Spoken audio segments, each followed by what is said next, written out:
Magandang araw sa inyong lahat. Sorry pala, gumawa ako ng content kagabi, pati umaga hanggang ngayong araw. Pero hindi ko agad na-upload kasi nasira yung yung pang-edit ko, yung CapCut. Pero naayos ko na din. Natas ko din yung masyado pagkahaba ng video kasi baka mag-error yung processor. Pero design nyo talaga to yung processor ko sa mga bigat na video pang gaming to. And ito pala gumawa ko ng content. Siyempre wala ko pang lasa ngayon. Siyempre mag-ano lang tayo, merienda lang tayo, and siyempre exercise na yun. Kung gusto mo healthy, kumain tayo ng yan, yung tinatawag sa mura, tawag dyan iguarin. And then bagong gising, hanggang merienda lang kasi madali ka matunawan pag bagong gising. Yan ang ginagawa ko pag wala akong lasa, bago ako magmerienda, bago ako kumain. Nagkamali tuloy ako pagsabi, pero ang ganda naman din pag wala pang laman ng tiyan natin, magmerienda muna kasi patulungan natin magpahingin, liver natin, kidney natin, stomach, para active siya lagi, lalo malinisan yung liver natin, kidney natin, tapos active siya sa pagtunaw. So madali tayo pawisin kung kasi in-stream natin pati oxygen sa katawan natin ng tubig. Madali tayo wawin. Napasin yung tao merendala na pag healthy ang kinakain. Kahit hindi kumakain ng kanin, hindi madali uwawin, hindi madali maggutom. Siyempre ganun yan. Kahit ako sa central ako dun sa paralan, ganun ginagawa ko. At sana gawin nyo din yan. Maganda kasi yan eh. Magandang ugali yan pag inuugali natin kumain ng healthy. Ito ang mga record ko to at yung boses ko bago lang, pero yung video ko matagal na. Siyempre favorite ko talaga yung tinatawag nila yung sa mga sablangin nyo, may tawag sila doon, yung kalimutan ko na ano ba yung tawag nila doon,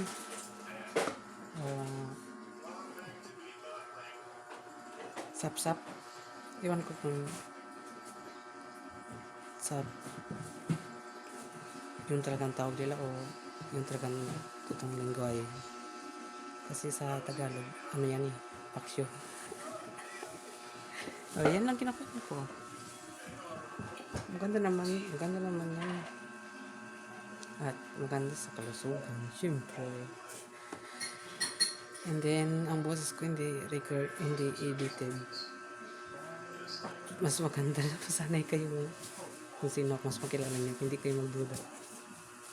And then kung man may edit ko yung boses ko, hindi naman, kasi dito sa CapCut may bayad pag mag-edit ka ng ganun eh. Pati sinubukan ko, di makahanap. Mahirap siya hanapin, hindi katulad ng sa computer, libre doon na naka-edit na daan. Pwede mo na siya i-edit yung boses. Hindi tulad ng dito sa gadget, hindi talaga. And yun na nga, kasama na yung sa kama kumain ng iguarin.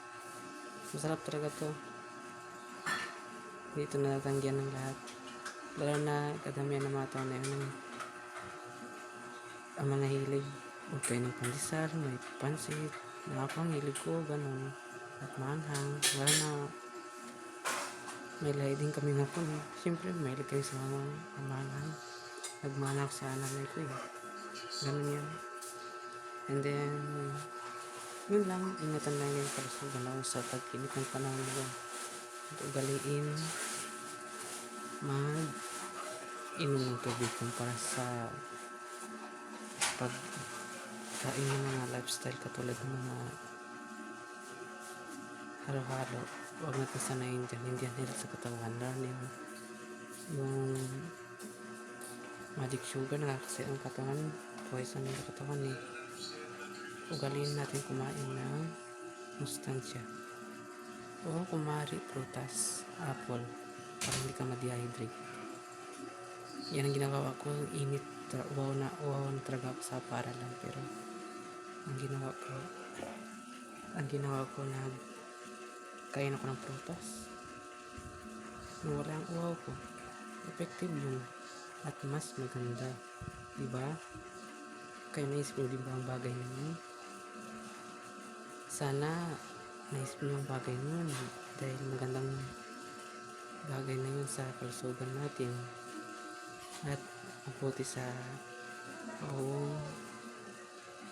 pangatawan natin. Kung halimbawa mababa yung blood pressure yung sobra, makakutulong naman pag prutas, natural na tamis ng kakain, hindi nakakasira ang katawan, diba? Then yun na, pag bagong gising, pag wala kang ganang kumain ng kanin, iguring mo na para mamiguring ka sa saya, diba? Miguring salitang ano yan eh, moro, miguring, tawag din Saulo galing ang luto na yan in Sabah, Malaysia. Yan, Sabah, Malaysia, parehas lang yata yan. Iisang ano lang yan, iisang lugar lang at lapit sa Saulo. And yun na nga, nakahabang paggawa ko ng video dito at sana magustuhan din dito. Ano yun pala yung kagabi may nakita kong insekto, akala ko pumasok sa pansit, naiwasan ko lang yung langaw, baka delikado pero insekto lang yun sa taas. Kasi dito sa amin mga gabi wala nang langaw, insekto lang yung mga iba galing sa puno, insekto sa kahoy lang.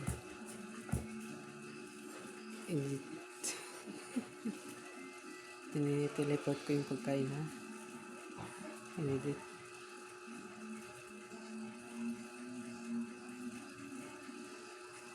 At yan na nga. Hanggang dito na lang ako. At yun na po. And then, thank you. Maraming salamat sa subscribe.